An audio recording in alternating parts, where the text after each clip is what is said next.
Hey Capricorn, it's Teresa with One Love, One Light. Welcome to your message. What does Spirit want to bring to your attention? Holy Spirit, what do we have for Capricorn? What do we have for Capricorn? And we have the inner child.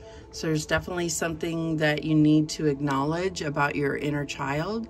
I feel like this could be some type of wound that needs to be healed, but let's see what the book has to say. It's number 16. And I'm trying to remember who else got this one. I feel like somebody else got this one, but I can't remember who. Your inner child is urging you to lighten up a little, get out of your comfort zone, and have fun. In order to be healthy, we must engage our imagination, creativity, and spontaneity. When was the last time you did something spontaneous, intuitive, and outrageous? When and with whom do you feel uninhibited, relaxed, and completely comfortable to be yourself? Your inner child can be your strongest ally or your biggest foe. It can assist you to heal childhood pain, rejection, loneliness, and abandonment. It can take you on an exciting adventure, help you become more confident, daring, original, and bold. Or it can make you behave in childish ways, bring up anxiety, fear, and suspicion. This card beckons you to heal your childhood pain and discover your independence, compassion, creativity, talents, and joy. A healthy inner child can help you connect to your integrity, divinity, and purity. It believes in miracles and creates magic in your life. So I feel like this is really what stood out to me was really the traumas of childhood that affect us as adults. So I'm also feeling like the best way to really heal your inner child is to be the kind of parent that you wished you had, or that you really have determined that you needed. And this is nothing against your actual parents. This is because they're all doing the best they can, but they fall short. It's just nature. So let's see what else comes out. What else do we have for Capricorn?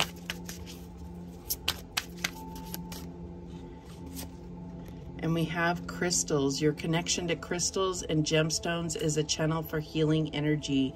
So I feel like there are certain crystals that are going to activate you, that are going to bring in the energy that you need to heal and work with. What else do we have? There's definitely healing here.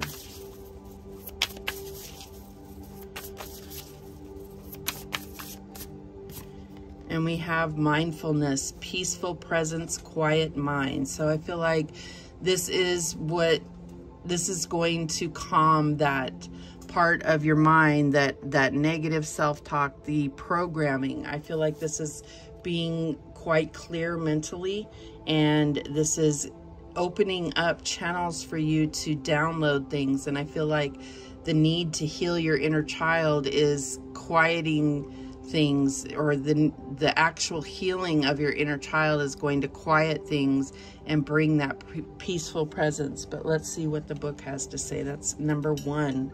So I feel like it is going to create this new beginning with card number 1. So let's see what it says.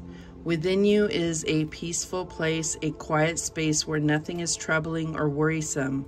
It is where your personal self connects with the truth and awareness of your soul. There is nothing to solve, nothing to predict, nothing to think about. In fact, to attain this peaceful presence, thoughts are not required. The practice of mindfulness calls for you to let go of thinking, let go of striving, and choose to be peacefully present without judgment or analysis. Your soul is a truly powerful cosmic energy, perhaps the greatest power you possess. When you release your personal striving and worry, you automatically move into the vibrant, receptive state of trust and peace. This card is telling you that now is the time, the only time, to choose peace. Let go of judgment, worry, and the need for control. Then take a deep breath and choose to live in your trusting heart.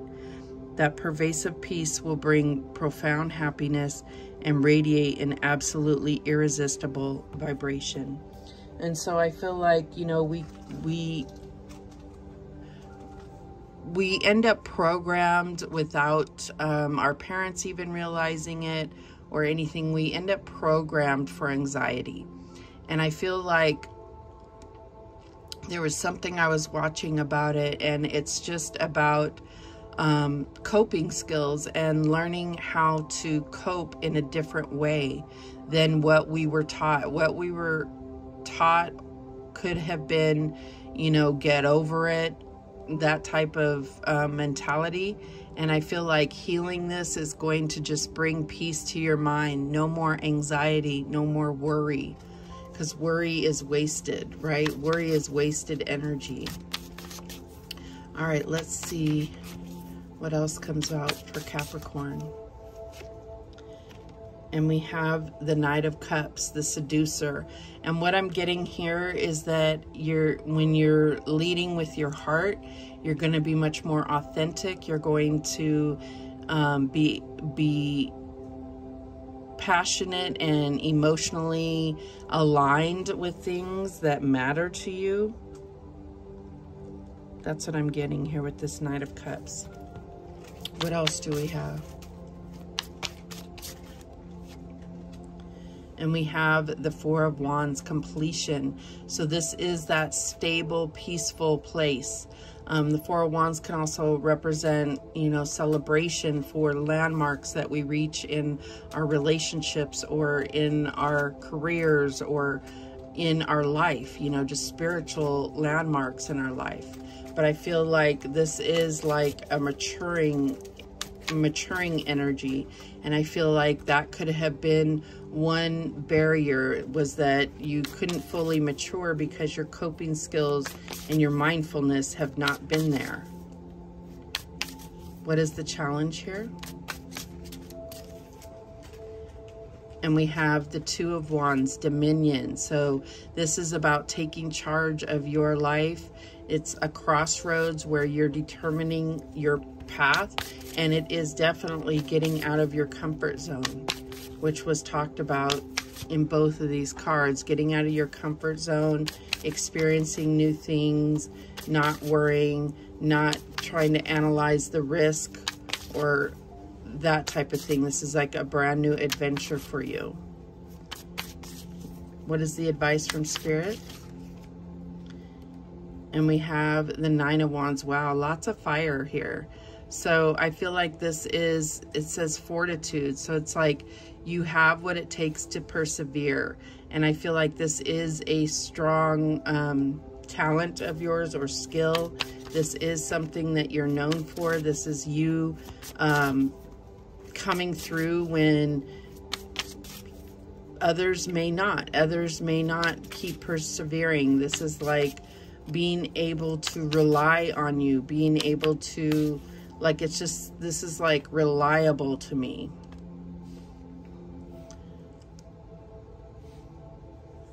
What's the outcome here? And we have the Knight of Swords, the game master. So I feel like this is, you know, about bringing more fun to things, but the Knight of Swords is clear thinking.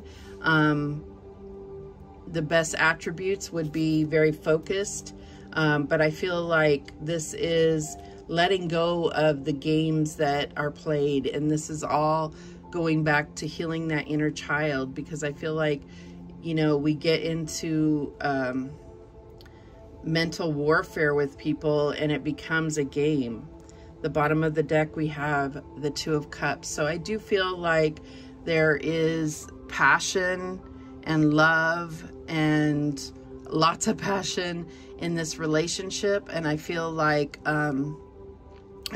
this is just the final step, is this maturing, this peaceful presence, just being able to be with each other without there being an agenda or a any type of manipulation is what I'm getting here.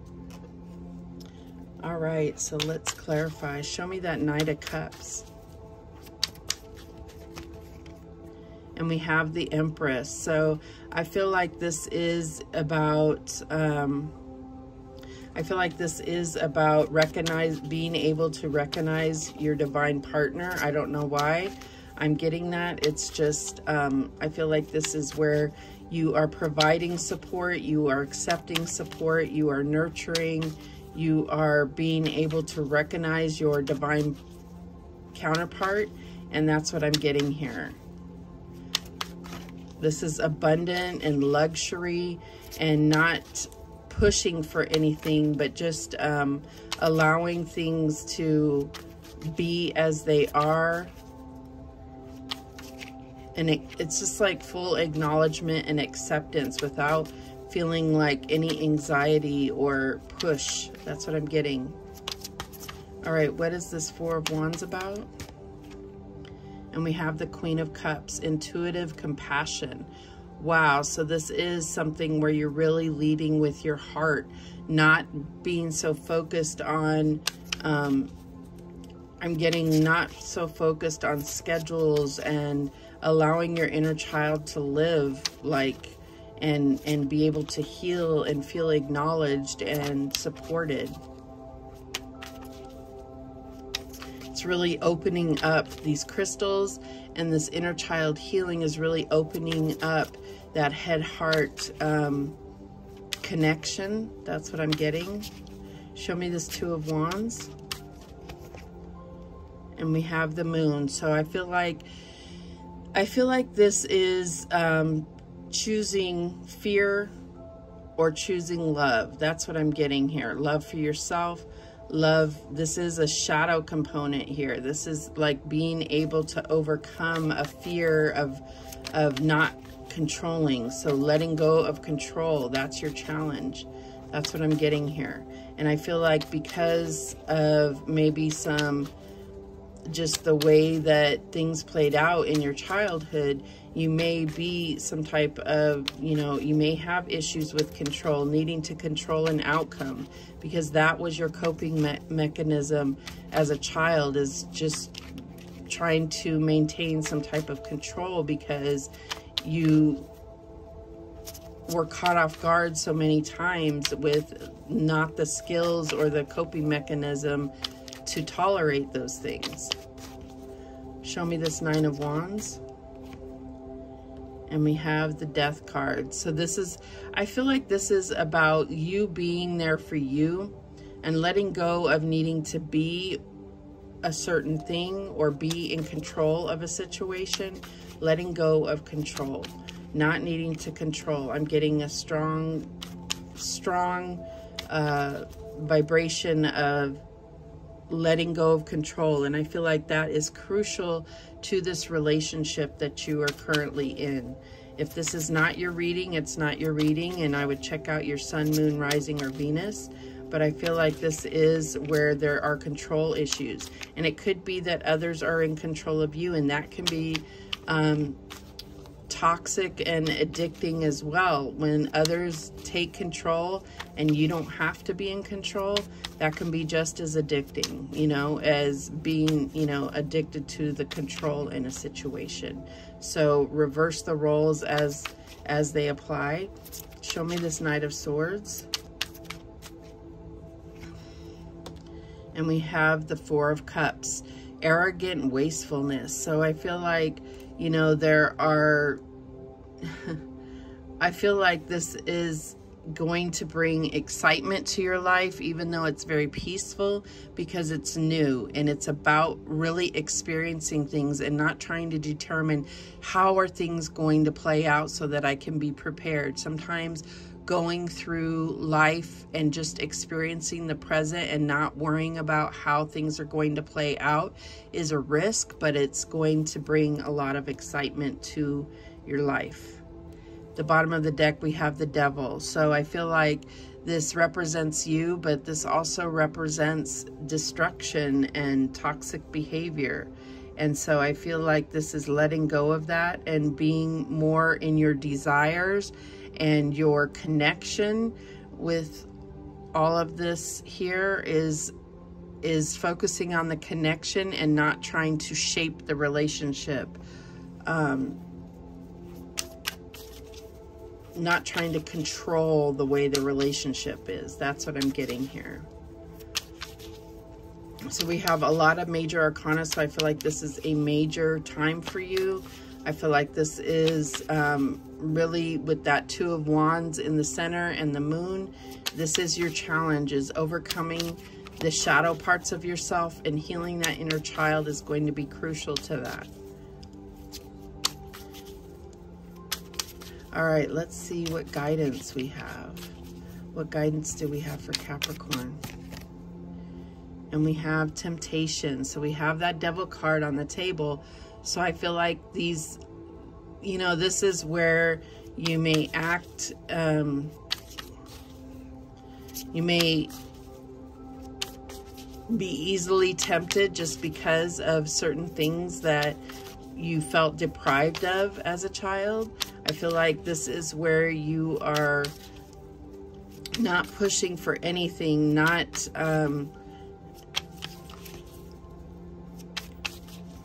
I feel like temptations are what has got you in trouble in the past. That's what that's the energy that's coming through. What else do we have?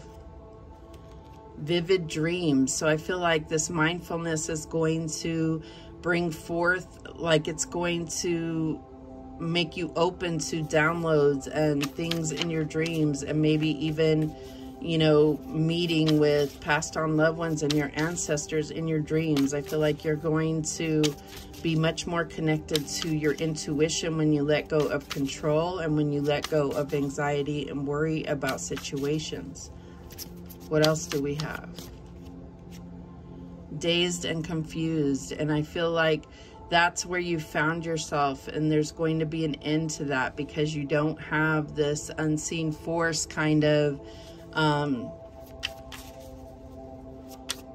that's where it's like you've had these moments where you just don't understand things, and you don't like to be in that because that makes you feel out of control.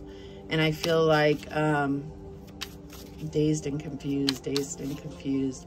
I'm getting like, you know, the temptation is coming into that. This could be, you know, anything from substance abuse and anything toxic that you have focused your energy on will be released. And we have regrets. Yeah, because you don't want any regrets, and I understand that. That's probably part of why you have taken on this control energy, but this is about letting go of that and really experiencing. Things are so much more full of life when you just experience them in the moment instead of trying to anticipate every next move. That's what I'm getting here. And at the bottom of the deck we have good luck, and I really feel like Spirit is being funny here, is like, well, good luck with that, you know, only because it's something that you have to accomplish yourself. It's not something that anyone can do for you. You can be guided, you can have certain obstructions taken out of your way, but you still have to do this healing. You still have to consciously accept that healing and be open to it and work. You know, it may definitely be with working with certain crystals. And I feel like, you know, anything that raises your vibration will connect you deeper to your inner child, but also clearing your mind and allowing things to play out the way they were meant to, instead of trying to control or anticipate or worry or stress. So those are the messages that came out for you. Thank you so much for watching. I do appreciate it. And remember, the universe has your back, and so do I. Take care.